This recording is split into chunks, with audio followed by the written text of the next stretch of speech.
China has garnered a reputation of being one of the largest stockpilers of gold around the world. So with the gold price hovering near at all-time highs, what are they doing about it right now? We're going to answer this question as we explore.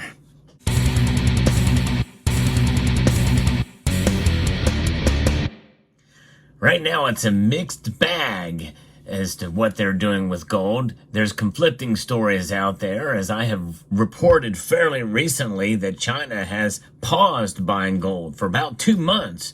But now, according to 2 reports, well, there's a little different information that's being shared with us. And it's not surprising considering how secret China is with gold.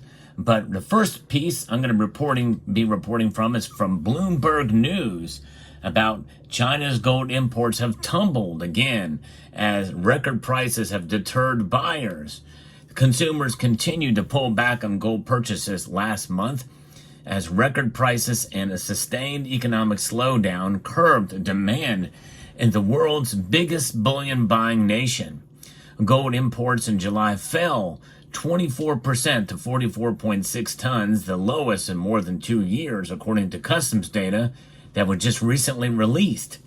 That follows an even sharper decline in June, when shipments plunged 58% from the previous month. China's voracious appetite for the precious metal, which peaked in January, has been a crucial pillar in a rally that has taken prices above $2,500 an ounce. If the slowdown persists, it could make further gains more difficult to come by. In fact, as I record this video, it is kind of hovering around the $2,500 area, but it has really been pretty resilient at this level. It's been an amazing ride for gold for sure.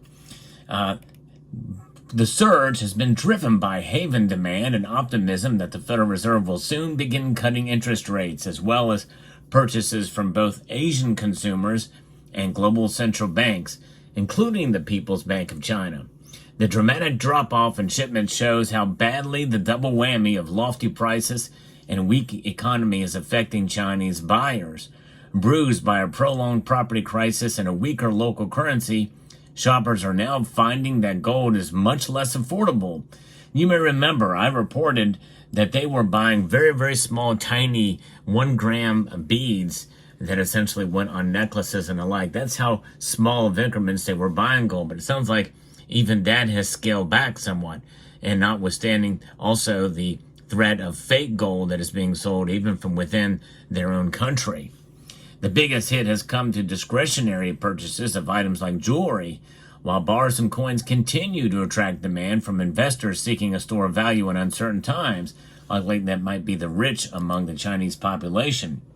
Just last year, fears over China's slowing growth helped drive demand for bullion, even at elevated prices. That enthusiasm has largely faded, flipping the premium paid on gold in Shanghai to a rare discount in July and August. China's central bank has also paused its buying program over the last 3 months, weakening one of the market's key supports. Now, that is an interesting thing. I've heard some conflicting reports on the other side as well, too. But let's take a look at a piece here by Reuters that talks about new import quotas after a pause. So that means that likely they're going to start pacing up again, and some of that could be bolstered by investors buying gold bars, not necessarily the everyday population in China. Several Chinese banks have been given new gold import quotas from the central bank, anticipating revived demand despite record high prices.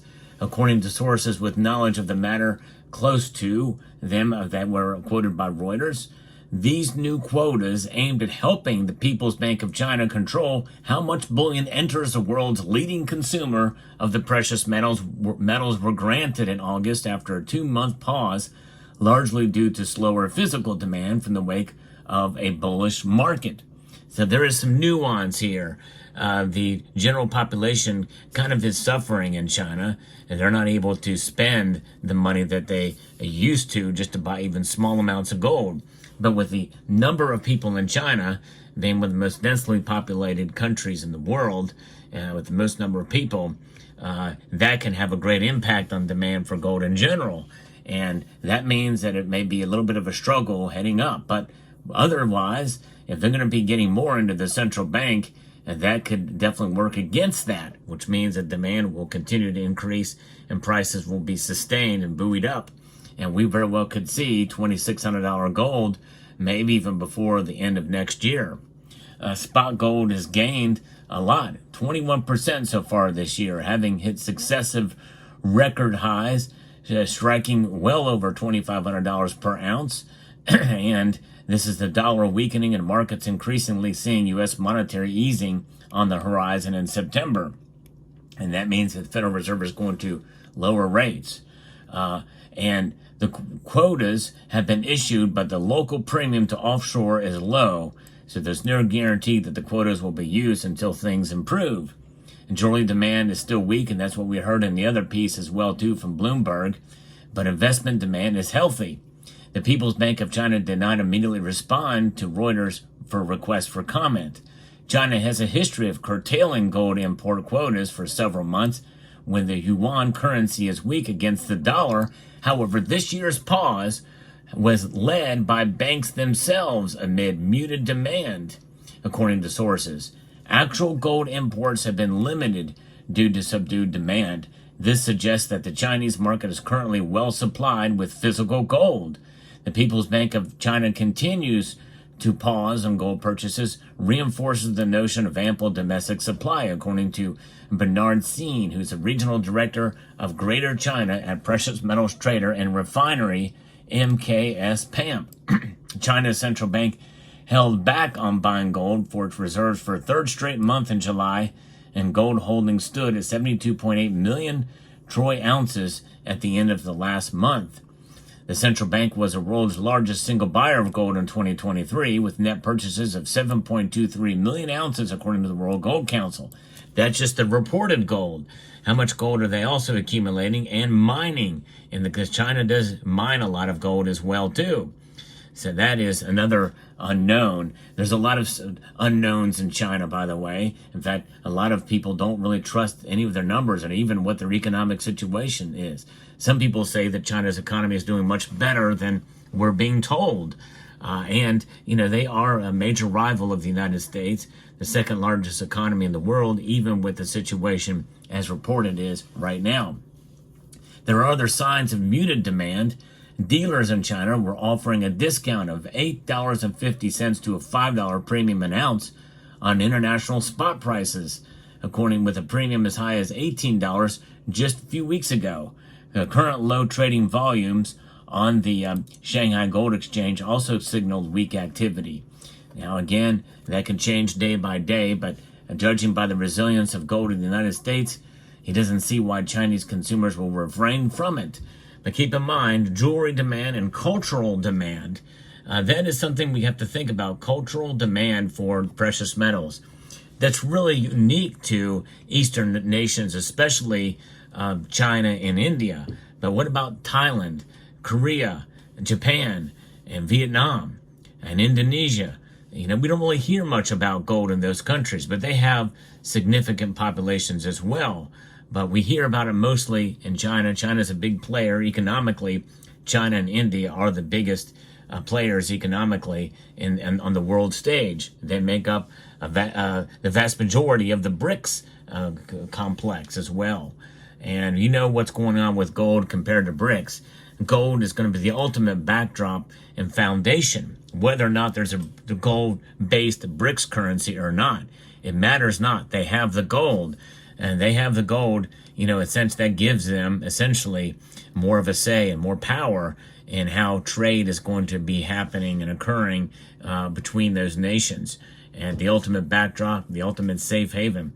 And when you think about it, the United States, if we have the 8,133 metric tons of gold that we say we have, well, we're the top dog, at least according to what the current data suggests from the World Gold Council. Gold is powerful because of its mere existence. It does not pay dividends. It's its own dividend when you think about it. And that's the beauty of gold. So there you have it. What an amazing thing. A little bit of conflicting report here, but not surprising with China. But I think it tells us that they very well could be picking up a little bit more and mining more. And but there is some muted buying among the population, which is big news because they have such a large population. China have been encouraging their citizens, by the way, to buy more silver in the wake of the gold's price rising so much. Silver is substantially cheaper, and I think that bears itself to be the case because the Shanghai gold exchange price for silver is a couple dollars above what it is for silver sold here in the West based off of the spot price. So that tells you something, that there is some demand for silver there as well. Citizens all around the world understand that precious metals are the ultimate backstop against the deflating currency. Currencies deflate and they lose value, even though they are a store of value. It's a store of value that is continuing to bleed out year over year because of many of the central bank's policies around the world, which have been pretty much printing to excess. They are spending more than they need in many of these nations around the world, and obviously the United States is no stranger to that. We spend ourselves into oblivion without the effects of what an oblivion would cause. And this is why we, as Americans and as stackers in other nations around the world as well, we protect ourselves with gold. We essentially discipline ourselves. When you have an ounce of gold in your possession, you are telling yourself, there is wealth. I've got it and I'm storing it. I cannot take that gold coin out and just buy something with it without negotiating or what have you, or I could go and sell it. But I'm storing my wealth outside of the system. It is making a statement, and it's a very powerful statement, a statement that in and of itself pays dividends because you are your own central bank when you have gold in your possession. And the pieces that you see here have Chinese symbols on them, yea, though they're from the Perth Mint. But each one of these is a powerful representation of what true value and worth is. So that's why I encourage you to be able to accumulate some gold if you've not done so already, even at the smallest level, a tenth of an ounce or even a gram. And there are deals to be had, and even those small sizes in this current market from which we find ourselves in. And if you do have gold, hang on to it, hold on to it, that's for sure. But only buy gold with discretionary income. It's not easy to buy gold, especially in the 1 ounce size. But there are ways to be able to make that happen, and there are ways to be able to make it happen to buy gold, even with the prices near all-time highs, on fractional sizes with a pretty good deal. Yes, indeed. They can be held, they can be found for sure. So let me know what your thoughts are in the comment section down below. Hope you found this video informative, insightful, and educational. Would like to extend a multitude of gratitude to each and every one of you for taking the time to watch. And I want to encourage you to please rate, share, comment, and subscribe.